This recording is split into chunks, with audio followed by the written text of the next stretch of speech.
Welcome back. All right, so busy night tonight in the National Hockey League. Half the games starting early, and the app wouldn't work. So the NHL app that I use so I can keep track of who scored where and take a look at what the shots are and what's going on, the app wasn't working for a large portion of tonight's games. So I did the best that I could, and so I ended up having to take stats from other websites as well because it wasn't updating properly until there were only 3 games left on the night. So there may have been some words spoken in this house when that took place.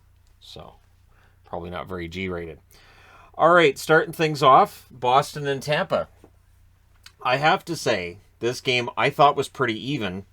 And, if you replayed this tomorrow, Tampa might very well win it. But Boston, looking to solidify their hold on a playoff spot, I think tonight kind of sort of does that. So it's Ullmark versus Vasilevsky.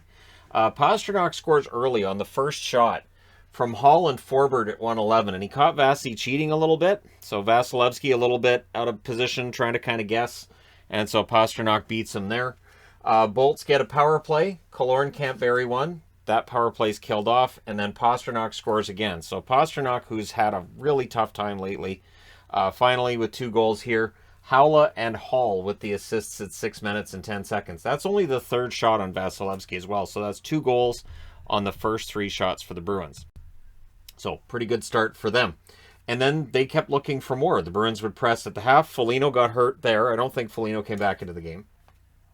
Bruins had a 2-on-1. Marchand's denied. Bolts press with 7.5 minutes left. And it was a pretty good second half of that period for Ullmark. He made some very nice saves. So we go to the second period. It takes 26 seconds. Marchand scores from Riley and Bergeron to make it 3-0. And that quieted the crowd in Tampa. And, I was kind of shell-shocked at that point. Teams trade rushes after. There was a press by the Bolts at 6.5 minutes. Tampa Bay gets a power play. It becomes a 5-on-3. The Bruins killed that off. And that felt like it was a turning point, especially when Anton Bleed scores from Oscar Steen at 14:54, making it 4-0. But it's Tampa. Tampa's known for explosive offense, so you don't assume anything at that point. Belmar then with a deflection. Ullmark makes the save, and he was sharp. In fact, through 40 minutes, Tampa Bay had more shots than Boston. So we go to the third period. Palat scores early from Stamkos and Sergachev at 24 seconds. And this is why you don't relax against the Tampa Bay Lightning, right? Bolts then look for another. Hall tips one wide of the net at the other end. Vasilevsky then holds on to a Pastrnak shot as he was looking for a hat trick. Bruins get a power play. That was killed off. Really important penalty kill there for the Tampa Bay Lightning. Sergachev had a chance that was saved and held on to. Pastrnak with a near miss. And then the Bolts go the other way and they score. And it's Braden Point from Chernak and Sergachev at 11 minutes and 20 seconds. So a couple of guys on hot streaks, and Palat and Point both with goals. And then the Bruins' fourth line tries to answer. With 7:03 left, the Bruins get a power play. That was unsuccessful. The Bolts then get a power play. It was unsuccessful as well. They pull the goaltender. Marchand hits the empty net at 17 minutes and 11 seconds to get his second goal of the game. And the Boston Bruins win this one 5-2. They go to 18-11-2 with the win. For Tampa, they drop to 23-9-5 with the loss. Your 3 stars in this one: Pastrnak, Marchand, and Sergachev. Shots were 30-29 for Boston. The hits were 31-26 for Tampa. Faceoffs, 33-28 for Boston.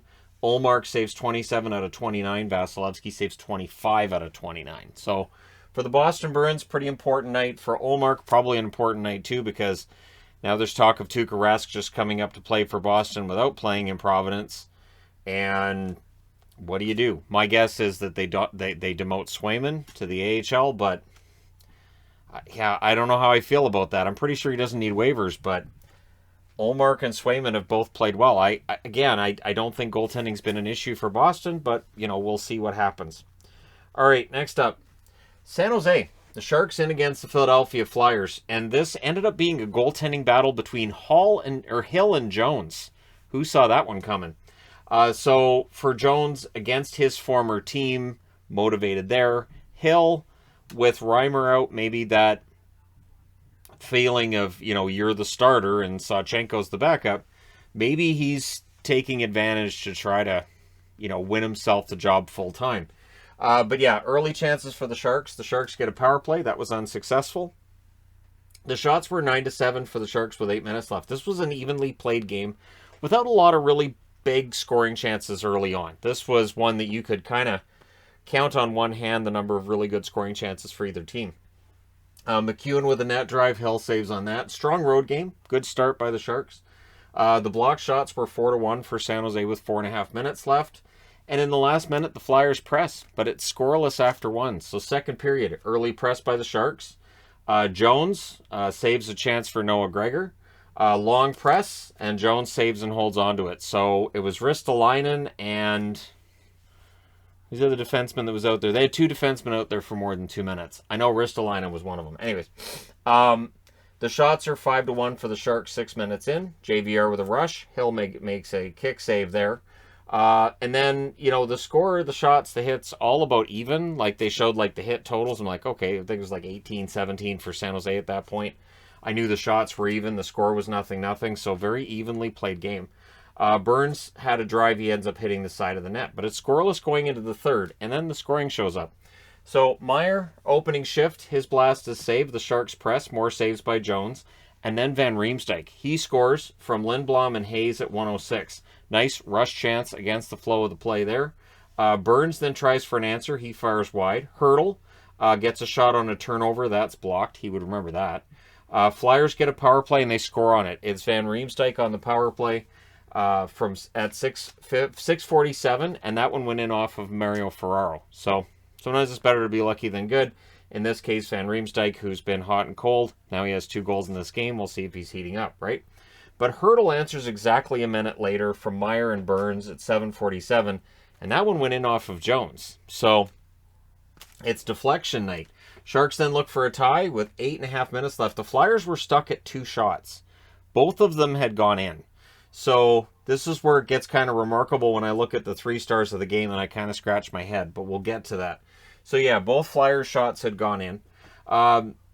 Power play then for the Sharks. They don't score on that. However, Hurdle scores from Meyer and Burns at 14:29.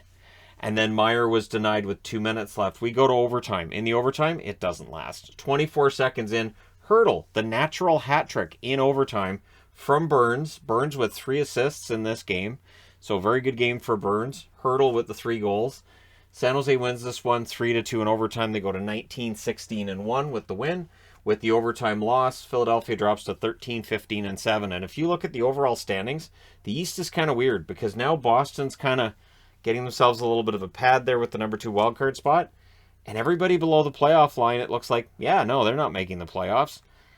It's bizarre. Go check out the East standings. That threw me off tonight where I was like, wow, so there is definitely a dividing line between the top and the bottom. The good news for us as hockey fans, it should make for a more lively trade deadline. When you have that many teams that are looking to maybe sell players, should make for a better trade deadline. So Hurdle, Van Riemsdyk, and Hill are your 3 stars. I don't know how Jones didn't become a 3-star, or at least the 3rd star, but hey. Shots were 47-31 for San Jose. The hits were 22 each. The faceoffs 36-30 in favor of Philly. So San Jose really poured it on in that 3rd period. Hill, 29 saves on 31 shots. And Jones, 44 saves on 47 shots. I would have given Jones that star over Hill, but that's me. So, anyways, moving along. Florida. Yeah, the Panthers. So, the Panthers 4-4-5 on the road coming into tonight's game. And there are times where you can see that on the road they're not quite as good as at home. But tonight, in Carolina, a team that's excellent at home, they held their own. It's Bobrovsky versus Lyon. So Huberdeau scores from Duclair and Forsling at 105. Good start for the Panthers. And watching this, you'd be forgiven for thinking, man, Alex Lyon could get lit up. Absolutely could have. Canes then get a power play, and they score on it. It's Teravainen from D'Angelo and Aho at 3:34. That's on the first shot. So first shot goes in for Carolina. Close to the first shot goes in for Florida. Looked like this could be a high-scoring game. Canes then look for more. They had the momentum. The shots were 7 apiece at the halfway mark. I think Florida had the first 3 shots on net. Verhaeghe, though, would score from Barkov late at 17:40. And that one went off Slavin sticking in, so there was no chance on that one for Lion. Panthers then press in the final minute, and they kept that momentum going into the second period, where Verhaeghe gets his second goal in a row from Uyghur at 35 seconds, and then the Panthers are rushing for more. So now they're up 3-1, and it's kind of hectic, right? They're looking for more there. The Canes get a power play. That was unsuccessful. Lawrence has a rush chance. That's defended. Aho was denied. Panthers press. Lion freezes it there. Pressed by the Canes with 6 minutes left. Eventually, they get a goal. It's Brady Shea from Pesce and Stahl at 14-14. The Panthers would try to answer that. So good shifts in momentum in this game. And in the last minute, then there was a press by the Canes. So good back and forth. Third period, there was a crossbar for Stahl really early. And then Jarvis scores from Aho and Cole at 1:45. So that ties up the game. Stepan then had a rush chance that was saved as Carolina's looking for the lead. Panthers get a power play. Duclair, Ekblad both denied. And that's killed off. Rush chance by Fast. That was saved. 5:29 left. The Panthers get a power play. And then we get 8 seconds of 4-on-4 before the Hurricanes get a power play. Everything is killed off. Meaning, we go to overtime. In the overtime, Bobrovsky saves and holds one at 21 seconds. Aho can't get around Uyghur.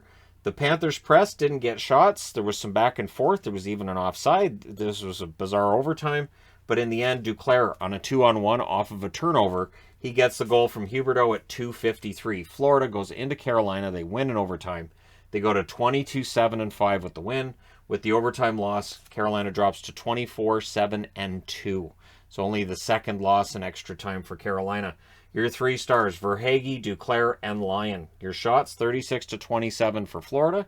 Hits, 27 apiece. And your faceoffs, 37-32 for the Panthers. Bobrovsky saves 24 out of 27. Lyon saves 32 out of 36. And not a bad game for Lyon, honestly, as a third-string call-up.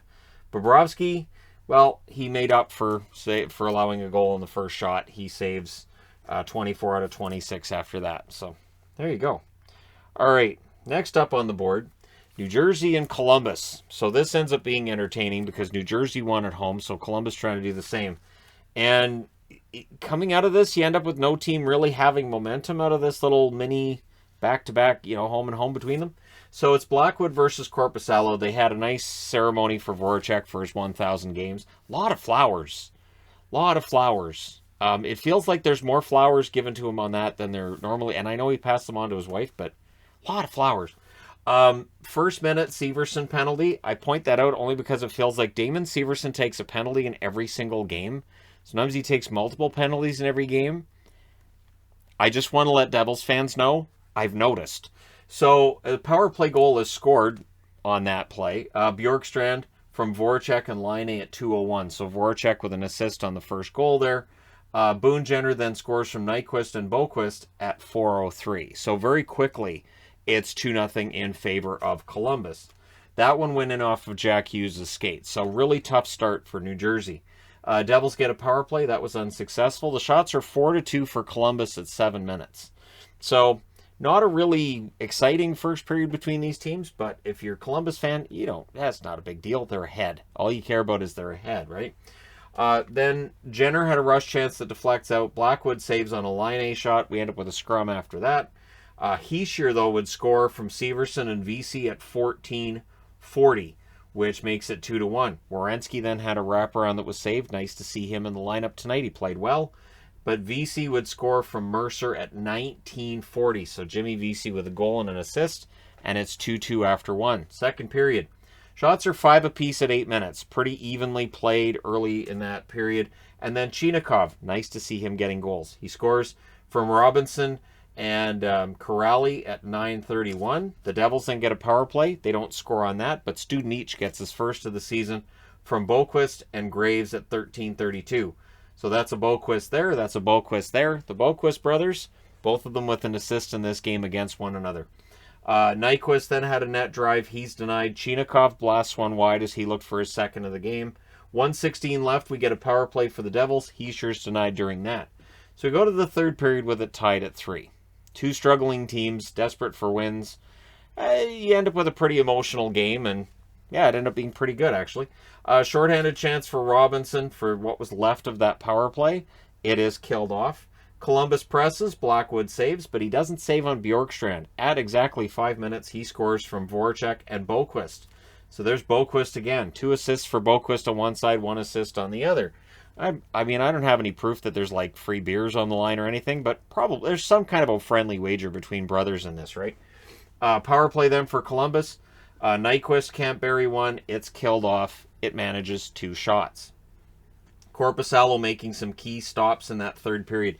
This was a very important game for Korpisalo because he's had a couple of rough starts, and it was really important that he had a good, decent, competent start. Goalie pull with 2 minutes left. There were CBJ chants in the last minute of the game, and they are rewarded with a victory. It's a 4-3 final in favor of Columbus. They go to 16-16-1, so they're back at 500. New Jersey drops to 14-7-5 with the loss. The 3 stars, Bjorkstrand, Voracek, and Korpisalo. Your shots, 34-30 for Columbus. The hits, 24-13 for Columbus. Faceoffs, 36-31 for Columbus. So they win in every category. Blackwood saves 30 out of 34, and Korpisalo saves 27 out of 30. So pretty solid game all around. And yeah, Columbus ends up getting themselves the win. Again, if you look at the standings right now, I don't know. For Columbus to catch up to Boston, they'd need some help. And yeah, it is interesting looking at the East. Let's move on to the next board. So tonight I was actually excited for Toronto and then Colorado. So it's worthy of note here that I know I get accused of playing favorites with Colorado, but the record is fantastic, and tonight's an example of why I really think Colorado is a contender. I know their reputation in the playoffs. We're months away from the playoffs. They keep delaying games. The playoffs will start in like July anyways, right? So we're a ways off from that. So it's Campbell versus Kemper in this. One of those goalies isn't lasting the entire game. So the Leafs press at 2.5 minutes into this. The Avs, they nearly get one at 3 minutes. There's a power play for them as well. It's unsuccessful. But 7 minutes into this, the shots are 8-0 for Colorado. So some good goaltending from Campbell. Some bad luck for the Leafs that they're not hitting the net when they get the chances. But on their first shot, it goes in. It's Kerfoot from Bunting at 7:54. The Avs try to answer, but the momentum had shifted to the Leafs, right? Nylander to Tavares. Kemper saves on that. But Matthews. Austin Matthews scores from Riley and Kerfoot at 14-17. And then not satisfied with that, he gets the 22nd goal of the season from Kerfoot and Muzzin at 14:50. So Matthews with a couple of goals tonight. He's getting a little closer in that chase for the Rocket, right? So that's the end of the night right there for Kemper. That's it. Francouz is in. Now the Leafs press with 4 minutes left, but all it takes is a chance, right? It's McKinnon from Rantanen and Landeskog at 17-11. And then the Avs press for another. So it's 3-0 or 3-1 after 1. It had been 3-0, becomes 3-1, period ends. But you could sense, like, it's Colorado. The comeback is there. So the Leafs get a power play in the second period. They score on it, and it's Ritchie. That's an important goal for Ritchie, right? He was waived. He clears waivers, and then he gets a goal tonight. He scores from Simmons and Mikheyev at 5:39. So again, it's a power play goal from the second unit. Burakovsky then at a rush. He was denied. There's a press by the Avs at 7 minutes. More saves being made by Campbell. But you could see, as this period goes along, I mean, the Leafs have chances at 8.5 minutes. Francouz denies Tavares. But you could see that this game was potentially going in the wrong direction for Toronto. So what happens is that Makar scores from Kadri and Aube-Kubel at 16:46. That's Makar's 15th goal on the season. Ridiculous. I don't even have to look it up. I know that him having 15 goals is more than some teams have had from their entire blue line. Camp was denied the next shift. With 1:14 left, the Avs get a power play. So it's 4-2 after 2. Third period, to the Leafs' credit, they do kill the rest of that penalty. It had 3 shots during that power play. So the Avs press 2 minutes into it. The Leafs then press at 5.5 minutes. In fact, the Avs can't clear it there. There were a couple of shifts through there for Toronto, but they don't score. Avs get a power play. Makar's blast was saved. It's killed off, but just past the halfway mark of the period, Landeskog scores from Rantanen at 10:06. and it's a 4-3 game. And then at 11:42, it's a tie game. Confer on a beautiful feed from Rantanen. The secondary assist goes to Makar on that one. So Makar with a goal and an assist tonight. So he's got 30 points now. Pretty good season going for him. But yeah, so that ties it up. The Leafs were under siege. With 2:37 left, the Avs get a power play. Mercifully, if you're a Leafs fan, it doesn't succeed. This game goes to overtime. Matthews wasn't able to finish it in overtime for the hat trick. The puck goes the other way. Devon Taves scores from Kadri and Rantanen at 1:12. And after being down 4-1, Colorado wins 5-4 in overtime. They go to 21-8-2. The Leafs drop to 22-8-3 with the overtime loss. Your 3 stars are Taves, Rantanen, and Francouz. Francouz came in and played very well. The shots were 50-27 for Colorado. Campbell didn't get a lot of help tonight. Hits were 31-23 for Colorado. Faceoffs 42-22 for Toronto. They owned the faceoff circle, not much else. Campbell 45 saves on 50 shots. Kemper saves 3 out of 6, and then Francouz saves 20 out of 21 after he takes over. I've always been a fan of Francouz. I'm glad to see he goes in tonight. He gets himself the win, and so yeah, we'll see what happens from here. I know Kemper's been better lately. I'm still a little on the fence when it comes to Kemper, and that's the one thing that I think could be an Achilles heel for the Colorado Avalanche if the playoffs started today. There's a lot of time for it to fix itself or for Sakic to figure it out, but maybe Francouz gets some starts. Maybe tonight's game will do that for him. Next up, Washington. So this was in the bag, right? So I wore Minnesota for the preview. And there was a lot of, well, there's 11 players out. This is just ridiculous. They shouldn't play this game. The funny thing is that there's been a lot of teams that have played very shorthanded who've then remarkably won those games. And tonight, Minnesota, there's some luck involved. Yes, it's impossible to say there wasn't some luck involved in this, but still, you take it, right? So it's Fucale versus Kakkonen. Fucale hadn't allowed a goal in his NHL career, which is odd, right? Good flow early. Both teams undermanned in this game, although for Washington, they're missing a few guys, and for Minnesota, it's half the team. So the shots were only 1-0 for the Caps at 5 minutes, which I thought was important only because it shows Minnesota's playing good defense. They're not letting Washington run them over early. Caps get a power play. Kakkonen with some saves there. It's killed off. Kuznetsov was denied. More big saves by Kakkonen. Rask then had a chance that deflects out. Kuznetsov's centering pass wouldn't go. The Wild get a power play with 1 minute and 10 seconds left. That rolls over into the second period. The Caps finish the kill. And then it's Connor McMichael. He scores from Jensen and Sherry at 2:41. Sprong's then denied on a break. The Caps end up getting themselves a power play. They score on it. It's Kuznetsov from Ovechkin and Eller at 5:48. So Ovechkin does not get a power play goal tonight. Caps then get a power play after that. That was unsuccessful. Eller has a tough angle shot that saved. The Caps get another power play. Nice goal line save by Kakkonen during that. And then on a delayed penalty, Washington puts it in their own net. So the goal officially is credited to Foligno. It's the easiest goal he's ever going to get. It's an own goal. And it wasn't Louis Eriksson playing for Washington. So there you go. So at 13:55, they are gifted a goal. Minnesota's gifted a goal by Washington.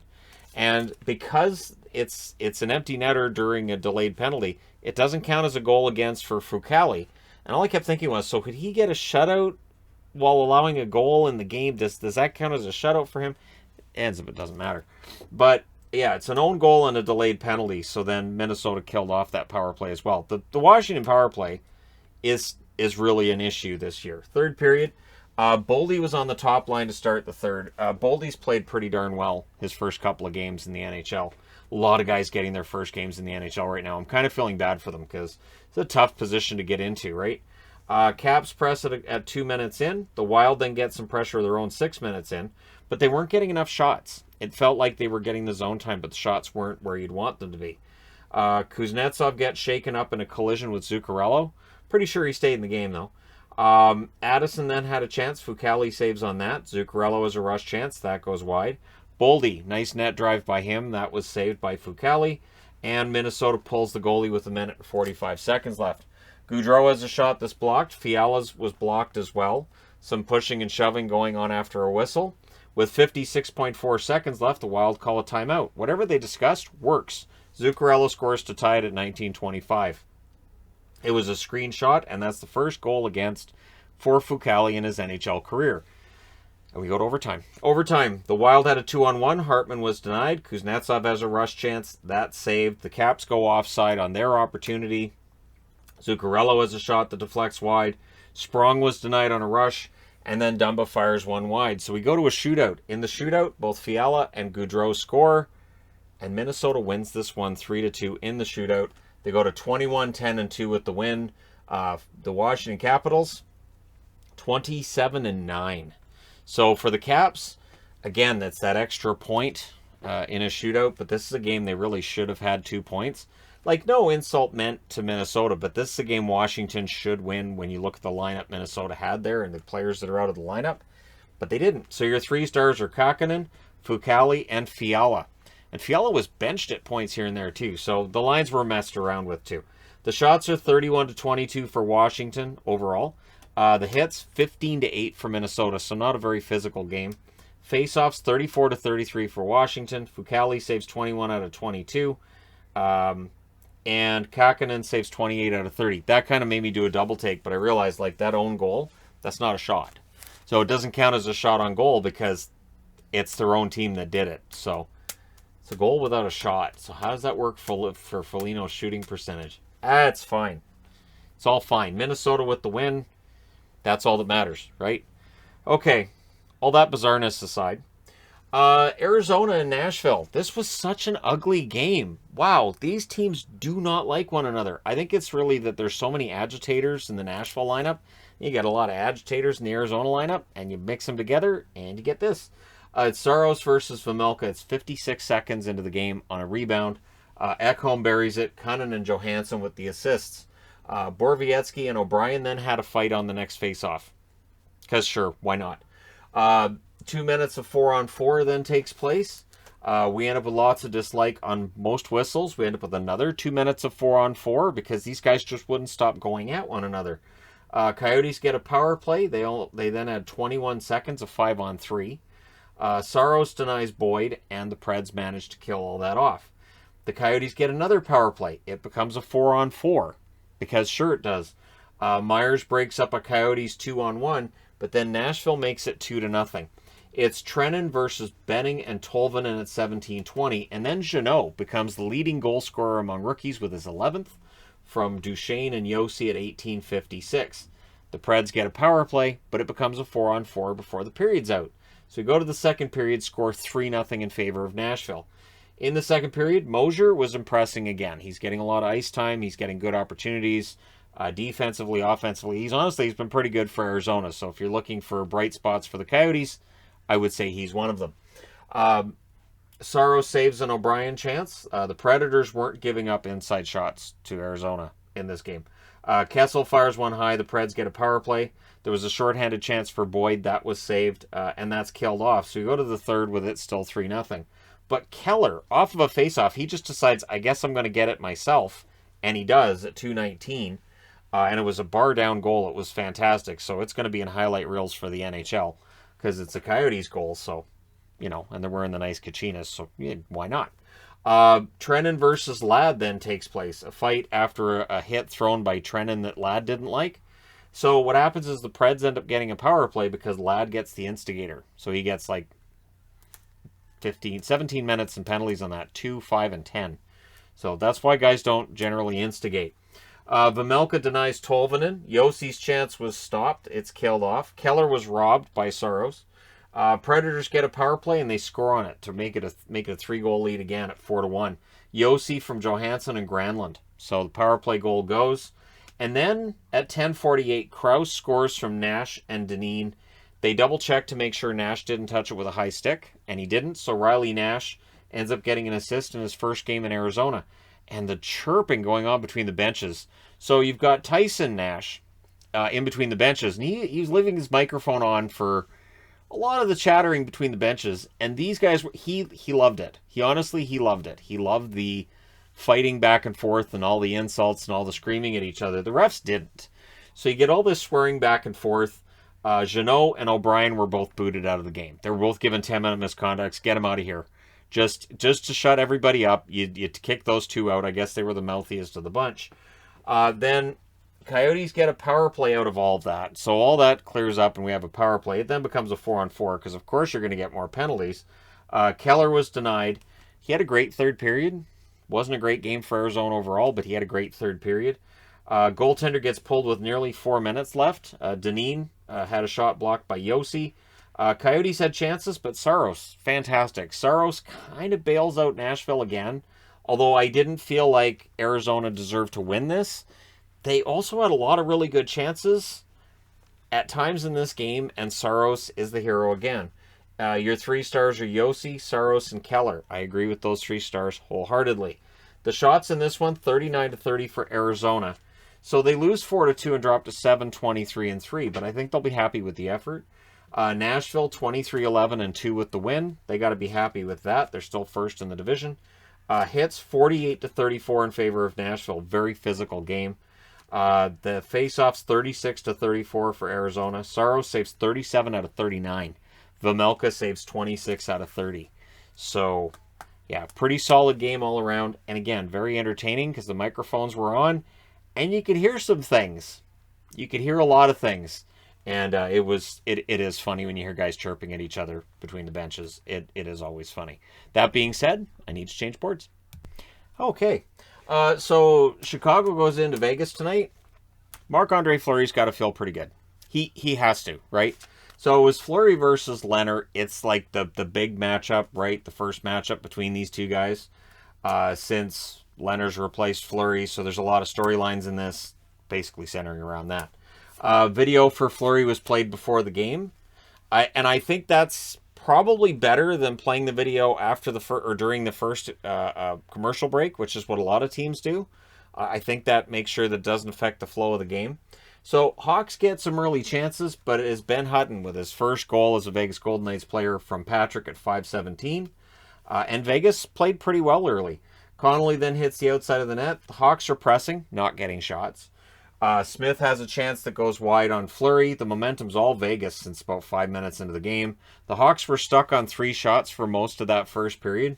Vegas presses with 2 minutes left, and they're up 1-0 after 1. Second period, Marchessault and Whitecloud are both denied early. So Fleury getting ready to try to steal this.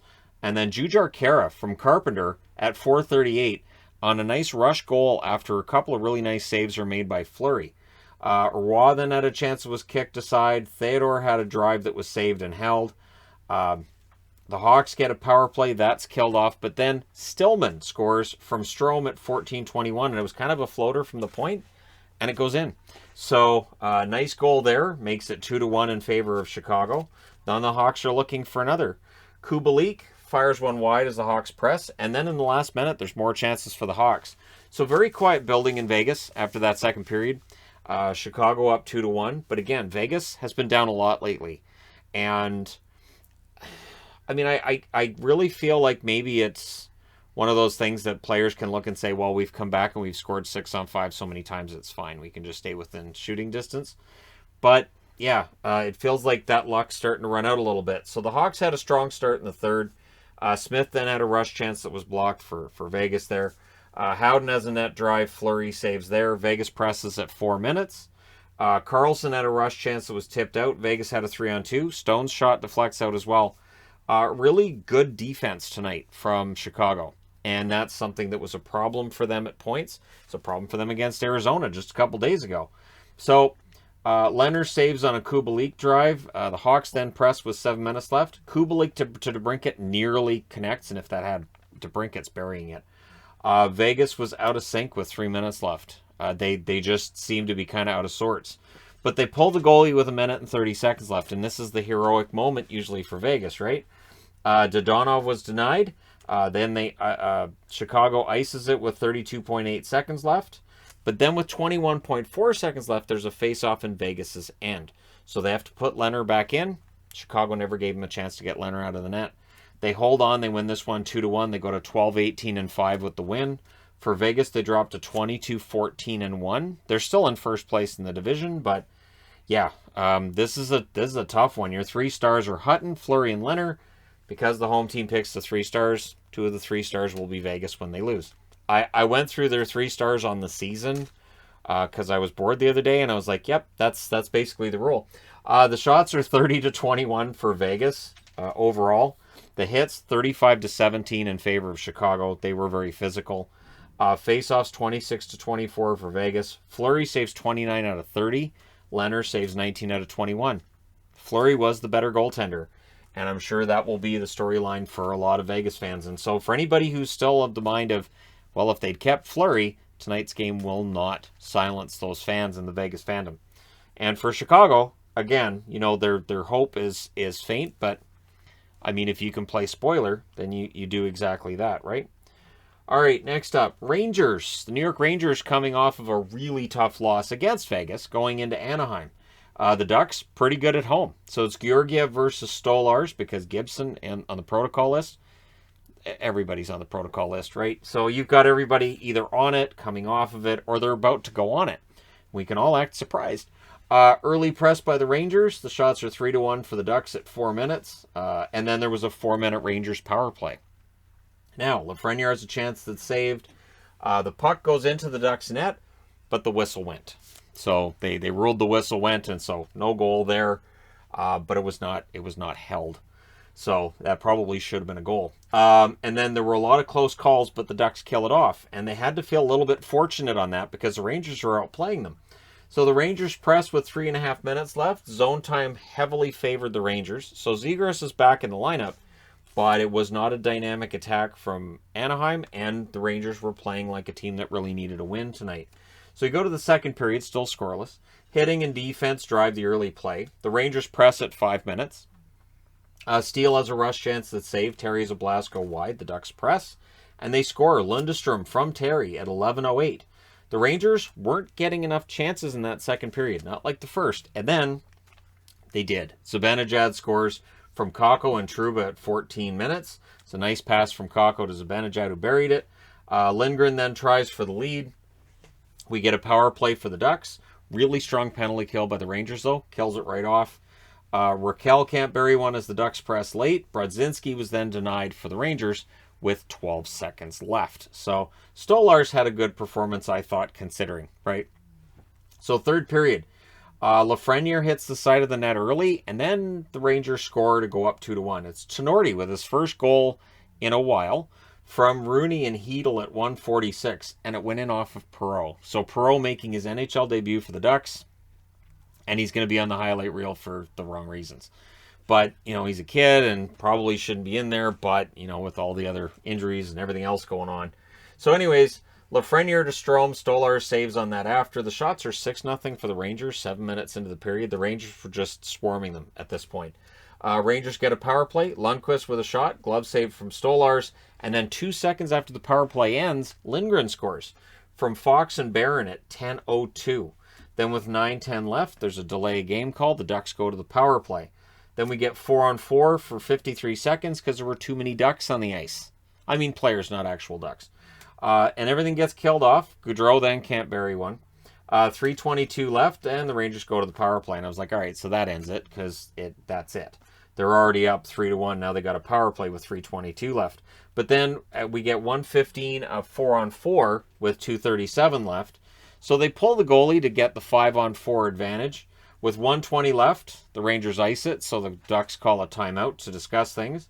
Raquel can't bury one in close, and then as he comes out of the penalty box, Lindgren gets the puck. He throws it in the empty net. He scores from Gaudreau at 19:29. That's a 2-goal game. You could see the guys asking him on the bench, like 2 goals. Like, you could see it. Reminds me of, I think it was Willie Mitchell played for the Canucks, that when he had like a really good offensive game, the guys would kind of tease him about his, offensive output. But yeah, so that ends it and seals it up. The final score is 4-1 for the Rangers. They go to 23-9-4 with the win. The Ducks drop to 18-12-7, and it really feels like the Ducks have come off of that really strong start to the season. Things are trending in the wrong direction. I don't know what's going to happen in the West. So in the East, you've got this pretty clear hierarchy between the top and the bottom. The West, it's kind of mushy once you get into like the bottom 3 teams in the playoffs and who might jump up and take them out. And The West is wide open. So your 3 stars in this: Zibanejad, Terry, and Kreider. Your shots, 40-13 for the Rangers. I believe they said that's the fewest shots the Rangers have allowed in a game all year. Hits, 21-17 Rangers. They out-hit them, too. And face-offs, both teams had 28. Georgiev saves 13 out of 14, one of the easier nights he's had. And Stolarz, 36 saves on 39 shots. He was under siege most of the night. And so tomorrow night, Detroit's supposed to play against Anaheim, and Dostal is likely making his NHL debut. So this is one of those things where if you want a reason to watch these games, you're like, well, all these guys are out. The kids that are coming in, it's kind of fun to watch some of these guys come in as replacements and see how they do. Right? It's the only time you'll see replacement players and people not saying, I'm not watching scabs and replacements. All right, I'm old enough to remember the NFL strike when they played a whole season with replacement players. Do not recommend. All right, last game of the night. Red Wings in against LA. And this was ugly. This was very ugly. Nedeljkovic versus Peterson. You had the Cylon helmets. Tonight they seemed to help the Kings. And yeah, maybe the Red Wings are one of the colonies that gets Cylon. So early chances for the Kings. That was an understatement. Lemieux has a chance that hit both posts, and the referee pointed at the net. And they showed the replay, and I'm thinking, why would the referee think that was in? It didn't cross the line. So, and then they went and looked at the replay, and I'm like, it didn't cross the. I don't know why. It's just look up at the board. It didn't cross the line. But the Kings get a power play. They were ahead at 2.5 minutes. The shots were 6-0 for the Kings at that point, and they get a power play. And right after the power play ends, Danault scores from Kaliev and Brown at 6:27. Hronek then prevented a Lemieux goal after, but they don't prevent a goal by Doughty. Kupari with the assist at 11:06. We then had a fight between Larkin and Danault. Who had that coming? So Danault with a goal and a fight in the first period. Kings end up getting a power play. Larkin was getting a penalty anyways on that play. Fir has a blast that goes high. Kaliev was denied, and the power play was done. That was it. Kings, though, getting way too many shots. That first period, they had, I think it was 24 shots to 2. I think Detroit had 2 in the first period. It was, like I said, this was ugly. Second period, better start for the Wings, but anything would have been a better start for the Wings. It really was a terrible overall first period. Power play then for Detroit. That was unsuccessful. Game's got some chippy play going on at this point. Anderson knocks down Fabry on a really nice, clean, open ice hit. Wings get a power play. During that power play, Kempe scores shorthanded from Roy and Lizotte. See, so you got Raw here, Roy here. Don't like that. Just put Raw and Roy in a room and have them decide together on a pronunciation. I don't care if they're not related. It's not important. For this, they need to have one way of pronouncing their name and finish it. So at 16:23, that makes it 3-0 for the Kings. Speaking of finishing it, the Kings then killed off the rest, and we go to the third period. The Kings get a power play, and again, things are getting kind of scrappy. The Wings were getting frustrated at this point, rightfully so. Durzi with a net drive, he fires wide, and it's killed off. Sean Durzi is impressive. He's done well so far with the Kings. Suter then with a chance. Peterson saves on that. Fir has a chance that deflects to the goal, kind of pinballed its way there. Kings had coasted really since the first. Larkin with a rush chance, that saved. They pull the goaltender with 4 minutes and 58 seconds left because they're down by 3. And Moore actually hit the post, and then he had a chance to put it in, and he did at 17:29. So Trevor Moore, his 5th goal is an empty netter. And and then in the last minute, there was a save on Lizotte by Nedeljkovic, who had a good night. He's one of the only Red Wings who did have a good night. They lose 4-0. The Kings go to 17-13-5, and for the Wings, 16-16-3. And now that they're below the playoff line, they're, I think, 3 points back of Boston now. And yeah, their road record is a problem. The shots, or the 3 stars in this one, Doughty, Brown, and Peterson. Shots 42-21 for LA. The hits 25-17 for Detroit. Faceoffs 31-25 for LA. Nedeljkovic saves 38 out of 41. Peterson gets his 2nd career shutout. He saved all 21 shots. Not an overly difficult night for Peterson, though, and they did spot him the 2-goal lead before he'd faced 3 shots. So, that helps. Anyways, there you go. Let me know your thoughts regarding any of these games from tonight. Don't forget to hit like and subscribe if you're browsing your way through. You just happened upon this video. Thank you guys so much for watching, for all your support. I will talk to you again soon.